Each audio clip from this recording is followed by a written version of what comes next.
Assalamualaikum warahmatullahi wabarakatuh. Salam sejahtera bagi kita semua. Shalom Aleichem, Om Swastiastu, Namo Buddhaya, dan salam kebajikan. Saya Heri Sutopo. Apa kabar Anda hari ini? Semoga rutinitas Anda berjalan sesuai dengan harapan. Ribut-ribut menolak wacana penundaan pemilu 2024 yang masih 2 tahun lagi terus disuarakan. Saya termasuk diantaranya yang menolak. Semua ini berawal dari 3 ketua umum partai politik, yakni Muhaimin Iskandar dari PKB, Airlangga Hartarto dari Golkar, dan Zulkifli Hasan dari PAN, telah mengemukakan usul agar pemilu 2024 yang jadwalnya telah disepakati pemerintah, DPR, dan KPU untuk dilaksanakan tanggal 14 Februari 2024 ditunda. Nah, alasan penundaan pemilu ini memang beragam. Pertama, situasi perekonomian negara sedang sulit. Utang menggunung. Berapa biaya pemilu hingga kini belum dianggarkan. Bahkan sumbernya juga belum jelas dari mana. Kedua, pandemi sedang merebak dan belum dapat diprediksi kapan akan berakhir. Ramai-ramai kampanye dan pencoblosan bisa membuat makin banyak rakyat yang terpapar. Kemudian yang ketiga, dan ini yang kontroversial, rakyat masih menghendaki Jokowi melanjutkan kepemimpinan. Bahkan ada yang meminta diperpanjang 3 periode.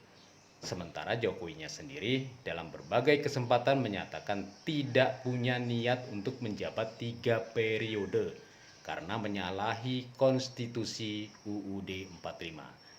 Dan saya kira agak mengada-ngada, membuat saya tertawa ialah serbuan Rusia terhadap Ukraina juga dijadikan alasan. Walau susah mencari kaitannya secara langsung dengan alasan penundaan pemilu. Coba, apa hubungannya? Usulan penundaan pemilu berkaitan langsung dengan norma konstitusi sebagaimana diatur dalam UUD 45. Pemilu adalah pelaksanaan kedaulatan rakyat yang pelaksanaannya diatur dalam Undang-Undang Dasar. Pemilu dilaksanakan sekali dalam 5 tahun. Pemilu itu untuk memilih anggota DPR dan DPD serta untuk membentuk MPR. Secara spesifik, pasal 22E Undang-Undang Dasar 45 secara imperatif menyatakan bahwa pemilihan umum untuk memilih anggota DPR, DPD, Presiden dan Wakil Presiden serta DPRD dilaksanakan setiap 5 tahun sekali. Ketentuan tersebut berkaitan erat dengan masa jabatan anggota DPR, DPRD, DPD, Presiden, dan Wakil Presiden. Karena setelah 5 tahun sejak dilantik, masa jabatan penyelenggara negara tersebut berakhir dengan sendirinya.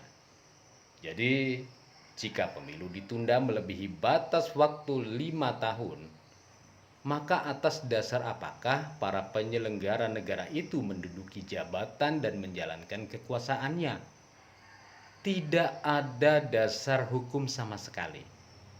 Nah, kalau tidak ada dasar hukum, maka semua penyelenggara negara mulai dari presiden, wakil presiden, anggota MPR, DPR, DPD, dan DPRD semuanya ilegal alias tidak sah alias tidak legitimit.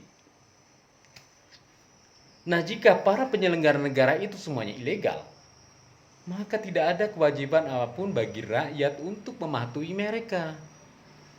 Rakyat akan jalan sendiri-sendiri menurut kemauannya sendiri. Rakyat berhak untuk membangkang kepada presiden, wakil presiden, menteri, membangkang kepada DPR, DPD, dan juga kepada MPR. Rakyat berhak menolak keputusan apapun yang mereka buat karena keputusan itu tidak sah bahkan ilegal. Jika para penyelenggara negaranya sudah ilegal, maka penyelenggara negara yang masih legal di tingkat pusat tinggallah Panglima TNI dan Kapolri. Kedua penyelenggara negara ini hanya dapat diberhentikan oleh Presiden dengan memperhatikan pertimbangan dan persetujuan DPR. Bagaimana cara menggantinya? Presiden dan DPR-nya saja sudah tidak sah dan ilegal. Untunglah TNI dan Polri sekarang ini bukan lagi ABRI zaman dulu yang berada di bawah satu komando Panglima ABRI. TNI dan Polri sekarang terpisah dengan tugas masing-masing dan punya komandor sendiri-sendiri yang masing-masing bertanggung jawab secara terpisah kepada Presiden.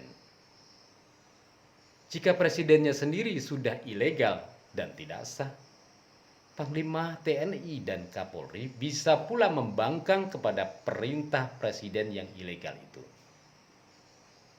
Ya, beruntung kalau Panglima TNI dan Kapolri kompak-kompak sama menjaga persatuan dan kesatuan bangsa pada saat yang sulit dan kritis. Tetapi kalau tidak kompak, bagaimana dan apa yang akan terjadi? Ya, bisa saja terjadi dengan dalih untuk menyelamatkan bangsa dan negara, TNI mengambil alih kekuasaan walau untuk sementara. Nah, itu di tingkat pusat.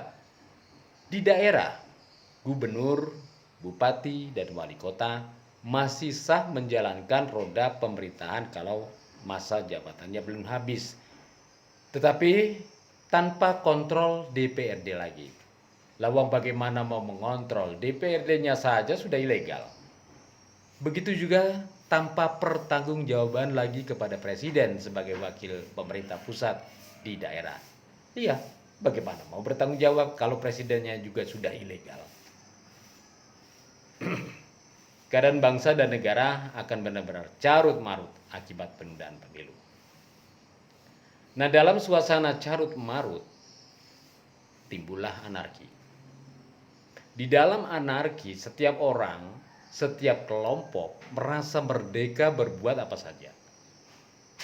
Situasi anarki akan mendorong munculnya seorang diktator untuk menyelamatkan negara dengan cara tangan besi. Diktator akan mendorong konflik makin meluas. Daerah-daerah potensial bergolak, campur tangan kepentingan-kepentingan asing untuk adu domba dan pecah belah tak terhindarkan lagi. Nah, kalau begitu, NKRI harga mati berada dalam pertaruhan besar. Saya membayangkan keadaan buruk yang mungkin akan terjadi apabila pemilu ditunda. Ya, mungkin saya sedikit pesimis. Tetapi membayangkan keadaan paling buruk itu perlu bagi kita untuk mengantisipasi jangan sampai itu terjadi. Ya, kita ambillah contoh menghadapi krisis ekonomi yang membawa dampak luas pada stabilitas politik di tahun 1997-1998. Krisis politik dari keamanan itu berakhir hanya dalam waktu beberapa menit saja.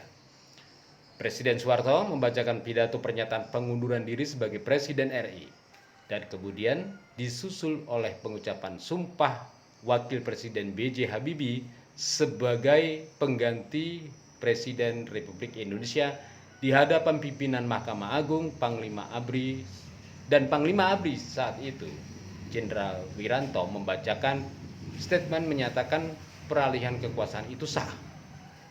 ABRI menyatakan mendukung dan tunduk kepada presiden yang baru, yaitu B.J. Habibie.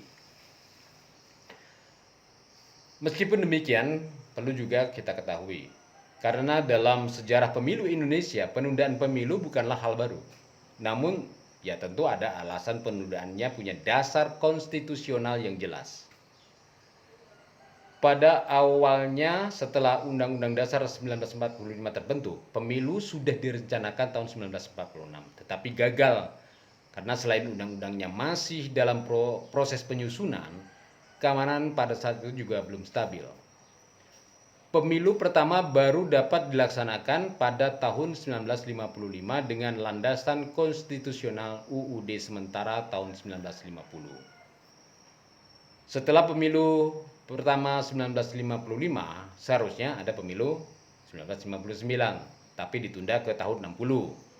Namun pada tahun 60 kembali ditunda ke tahun 1962. Lalu pada tahun 1962 pun harus ditunda lagi ke tahun 66. Namun lagi-lagi pemilu 66 ditunda ke tahun 68. Pemilu tahun 68 pun tertunda hingga akhirnya praktik pemilu 5 tahunan itu baru terjadi setelah pemilu 1971. Nah, terkait wacana penundaan pemilu, saya menyimak statement Sekjen PDIP Hasto Kristianto yang mengatakan usulan penundaan pemilu itu tidak punya dasar hukum yang kuat. Ya, hal itu benar adanya. Pertanyaannya adalah apakah pemilu akan tetap dilaksanakan sesuai jadwal tanggal 14 Februari 2024. Sekiranya memang mungkin dilaksanakan, ya tentu harus dilakukan penyederhanaan terkait penyelenggaraannya. Biayanya harus diperkecil mengingat sedang sulitnya keuangan negara kita. Demikian pula mekanisme atau prosedur pelaksanaannya yang juga harus disederhanakan. Ya, kita berdoa saja semoga wacana tersebut hanya sekedar wacana dan pemilu 2024 tetap sesuai jadwal.